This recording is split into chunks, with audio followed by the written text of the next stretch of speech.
Hello, Cougar Nation, and welcome back to Coach's Weekly for this season of Cougar Baseball. I'm Jonathan Shear with the Cougar Sports Network, here again with head coach of that baseball team, Colin Connor. Coach Connor, thanks for coming on again. Thanks for having me. And we're coming off of the opening weekend for the Cougars. Plans changed a bit, ended up headed to Indy for 2 games, taking on Franklin and North Park, and split weekend for your team. Fell 4-3 to Franklin, won on a walk-off 9-8 over North Park, and it was a bit of a slow start for your team with that Franklin team, especially with the offense, but picked it up a lot in that North Park team, and it was a lot of familiar faces who contributed heavily through those games. Eli Hickman, Xavier Zagerman, both of them hitting home runs, and then a lot of just returners providing that offensive boost as well. So you've seen your team in action for the first time this past weekend. How do you think that dynamic is going to play out with the returners and your newcomers in game action? Yeah, I mean, I think the first part of the weekend is, everyone was really excited, obviously, to get out there. Yeah. I think some of that excitement led to a little bit of pressure, a little bit of trying too hard. Mm-hmm. It was really cool to see in game 1 from the pitching side, we had 3 free bases. So when you only have 3, you always give yourself a chance, and only giving up 4 runs, just basically 1 pitch was a big part of a couple of those runs. So offense did get off to a slow start. We had a nice conversation after game 1 about the adjustment that we needed to make. Once again, pitching staff was excellent in game 1 and played good defense in both games.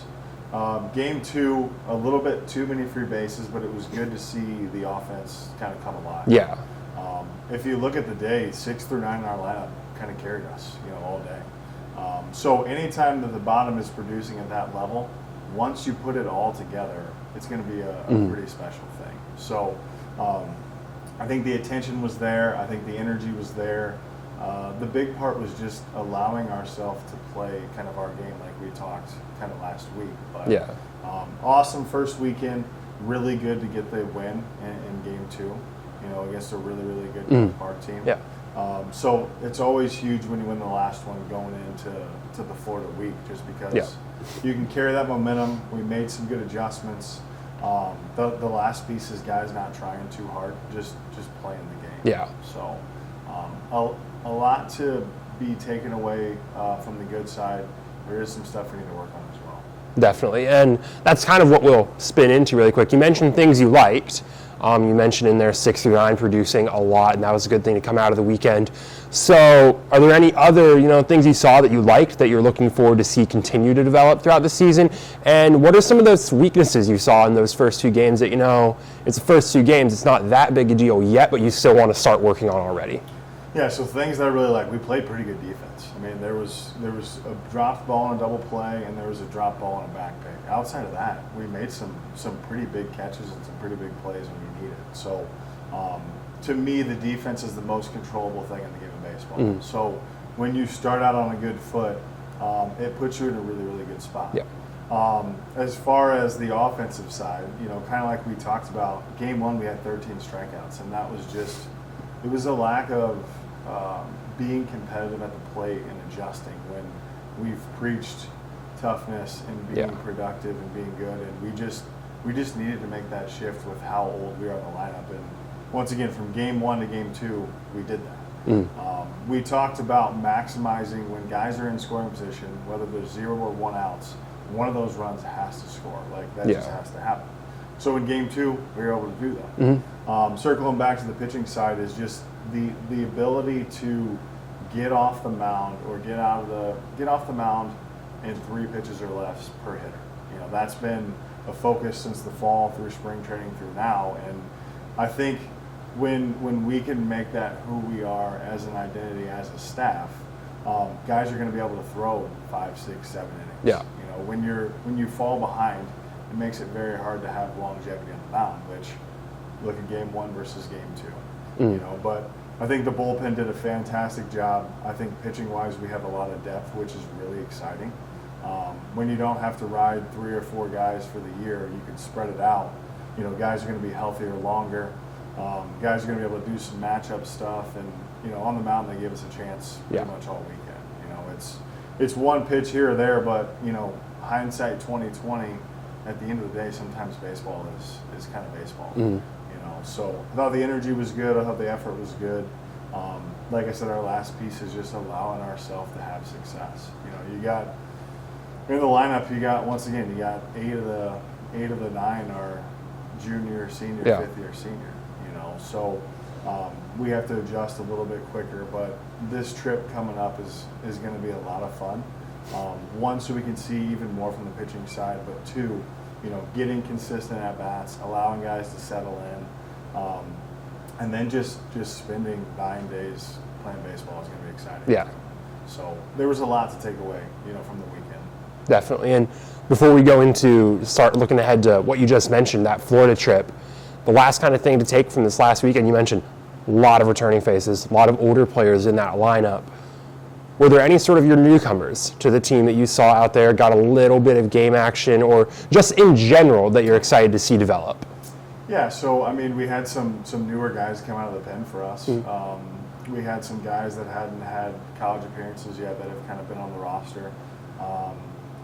Obviously Xavier played pretty well, and that was more of a consistent weekend kind of for him. So I think the most exciting thing for me on the weekend is when you go up against North Park and then you go back down to hear guys in the dugout, like, you just kept hearing them say, like, we're going to win this game. Like, you just have to believe, So it was really cool to see, like, our group of leaders kind of take control of the team and take control of the dugout, where we didn't have to continue to relay a message because they were doing it for us. So I think the overall belief, I think the calmness, and I think just the excitement is, once again, there's a lot of depth in this team. So to see guys step in, whether they were new or returning, it was cool to see guys get excited for guys. Yeah.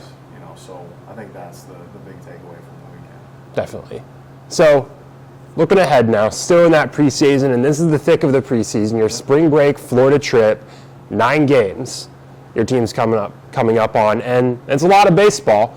But like you kind of alluded to, that's a good thing. That's something to look forward to at this point of the season. So you mentioned kind of, what you want to see. You're getting to see more of the pitching out there on the field, other things like that. Are there any concrete goals that you have set going into this weekend that you want to maybe try out with the team, that you want to see this team sort of work on and work through this week? Yeah, amazing question, because you can create all these goals and have all these ideas. I think the really cool thing, once again, is going to be the depth of the pitching staff. We have a good idea who's throwing, like, game 1 and game 9, game 2 and game 8, game 3. It's, game 4 through 7 is where guys are going to have opportunities to do some different things. Yeah. So I think the goal of the weekend is to evaluate and see what we have across the board. I think the other huge one, and this is a little bit of a funny answer, is not to get too tired. We're going to play a lot of games. We talked about, we have 14 doubleheaders in the year. We only have 1 in Florida. But when you play this many games in a row, there's a level of excitement that you try to get yourself up to. We can't get too high. We can't get too low. So it's being able to juggle the emotions of what we're about to go through. And it's going to be a gauntlet, but we're conditioned for that. We're prepared for that. It's a group that is as excited. They wish we could play 18 games in 9 days. Yeah. So I think the goals are just to see what we have kind of across the board, and to make sure that we have fun and that we settle into what we're trying to do. Because these guys have worked their butts off. Now it's time to let the work take care of the results. Absolutely. So lastly, you look ahead, and we're still at that point, about a month out from conference play. And you said this is the big bulk of preseason. So preseason as a scope now, you have that first weekend out, you have that weekend. What do you want to accomplish through this weekend, but also how do you think this can help prepare you? You mentioned for durability, you have a lot of double headers. Anything else that, a big week like this can help prepare you for once you get to that conference season? Yeah, I think as a different way to look at it is, like, as a coaching staff, we get to evaluate how we can plug and play guys. And hey, this guy works good in this situation. This guy works good here. We know that this guy's good off the bench in terms of, at the plate, or this guy can pinch run, or this is a defensive replacement. So I think the really big thing to take away from these non-cons before we get into conference play is just a true evaluation from us, but also us making sure we put ourselves and these guys in a spot that allows them to have success. You try to use these games to line yourself up so that you know what you have when conference play arrives. Obviously, everybody wants to go 9-0 on this trip. You want to win every game, but there's more things that we can take away just than kind of winning the games. The really nice thing is there's not anything that we have to worry about outside of playing baseball this week. With spring break coming up, so I think it's, as a coaching staff, for us to evaluate ourselves and kind of how we put guys in different spots. So that's probably the best thing that we can do. The guys just need to go play and be ready when the number is called. And as a coaching staff, we need to evaluate, but we also need to create a really cool environment so that when we get to conference play, we know who we are as a team. Yeah, definitely. And like we mentioned, Cougar Baseball going to Florida for a whole week this upcoming spring break. And it's going to be a lot of action to come out of that. Action you can keep up with at CUCougars.com. We'll be following that Cougar baseball team through that whole Florida trip. And Coach Connor, good luck for you and your team as you head to Florida for this week. And we'll be back in 2 weeks for the Coaches Weekly with Cougar Baseball, taking a week off for that Florida spring break trip. Thank you for joining us this week. As we mentioned, Cougar Baseball in Florida. Follow all that action at CUCougars.com. Thank you for joining us on this week's edition of the Coaches Weekly, and make sure to join us next time. As always, roll Cougs.